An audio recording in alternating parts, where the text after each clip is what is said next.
قیامت والے دن نبی پاک فرماتے سب سے زیادہ وزن اچھے اخلاق والوں کا ہوگا.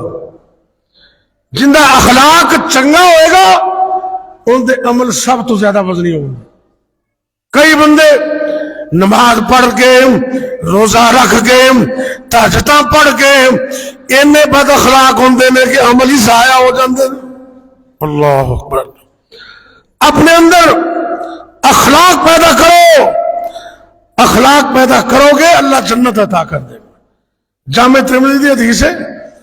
ایک دن اللہ کے نبی صلی اللہ علیہ وسلم فرمان لگے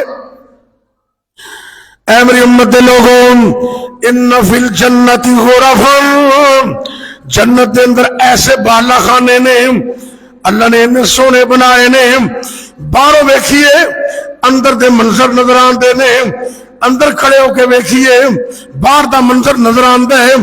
ایک عرابی کھڑا ہو جاندا ہے عرض کردا ہے اللہ دے پیغمبر صلی اللہ علیہ وسلم لمن ہی یا رسول اللہ صلی اللہ علیہ وسلم، اے اللہ دے پیغمبر صلی اللہ علیہ وسلم اے بھی دسو اے بالا خانے ایسا عظیم جنت اللہ کنو عطا کرے گا؟ امام کائنات حضرت محمد صلی اللہ علیہ وسلم نے فرمایا اے میری امت دے لوگوں لمن اطاب الکلام، او میری امت دے لوگوں اے جنت دے بالا خانے اللہ انہوں عطا کرے گا جندہ اخلاق سونا ہوئے گا. بڑی چنگی گل کرے گا سونی. لمن اطاب الکلام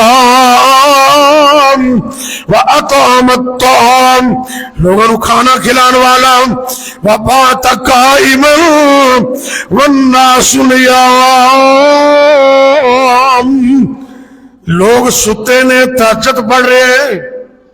تہجد پڑھنے والا لوگوں کو کھانا کھلانے والا اور اچھے اخلاق والا اس عظیم جنت کا مالک ہوگا.